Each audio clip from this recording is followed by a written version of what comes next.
ভালোবাসা বন্ধন শেষ করলাম খাগড়াছড়ি থেকে। এই পরশুদিন আগের দিন আসলাম। 7 তারিখ থেকে নতুন ছবির আবার আউটডোর। সব কিছু মিলে ভালো আছি।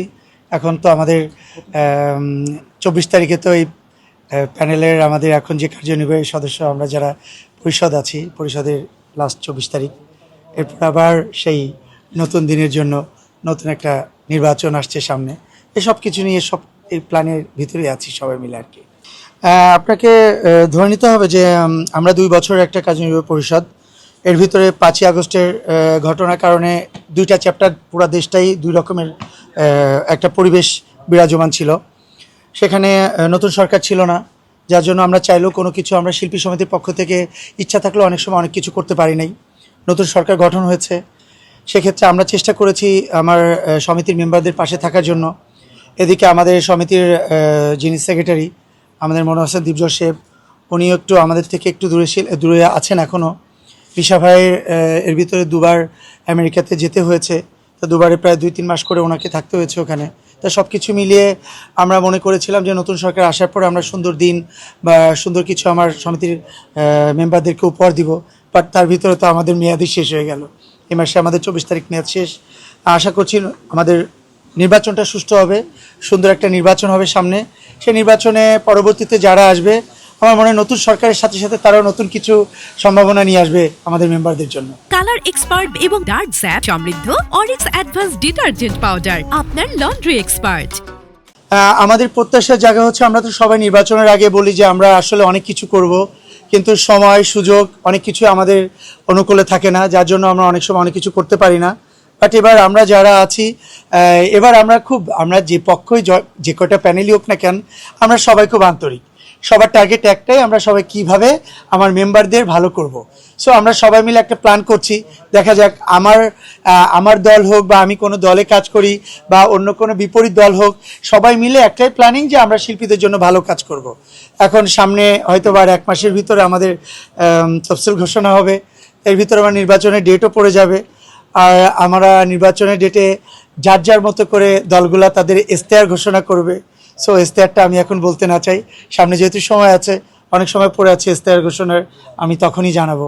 লজ্জা করে বলতে গেলে আমরা আসলে সত্যি কথা বলি, আমরা আমার সমিতির মেম্বারদেরকে আমরা অভ্যস্ত করে ফেলছি যে 2 বছরে 2টা পিকনিক আর 2টা ইফতার পার্টি। আমার মনে হয় এটাতে আমরা কেন যেন অভ্যস্ত করে ফেলছি আমার মেম্বারদের, তারা এটাতেই সন্তুষ্ট থাকে। কিন্তু এটা ছাড়া যে আরও অনেক কাজ করা সম্ভব সমিতির মেম্বারদের জন্য বা সমিতিটাকে আরেকটু সামনে আগানোর জন্য, সে কাজগুলোতে আমরা কখনোই নজর দিই না। যদিও এবার আমাদের অনেক প্রতিবন্ধকতা ছিল, আমরা সেদিকে নাই যাই। আমাদের একটা প্ল্যানিং ছিল যে আমরা বলেছিলাম এবার আমাদের যিনি সেক্রেটারি উনি কথা দিয়েছিলেন যে এবার একটা আবাসনের ব্যবস্থা করবে। বাট আসলে একটা অ্যাসোসিয়েশনে যখন সেক্রেটারি কন্টিনিউ কানেক্ট থাকতে না পারে, তখন অনেক প্রবলেম ক্রিয়েট হয়। কারণ আপনি আপনার পোস্ট হোল্ড করে চাইলে আপনি অনেক কিছু করতে পারেন, কিন্তু আমি চাইলে আমি আপনার পোস্ট হোল্ড করে আমি কিছু করতে পারবো না। এটা অফিসিয়াল একটা কলম আছে এখানে। তা সে দিকগুলা আসলে আমরা যত কথাই বলি, আবাসন প্রকল্প এতটা সহজ না, এটা অনেক বড় প্রক্রিয়ার ব্যাপার।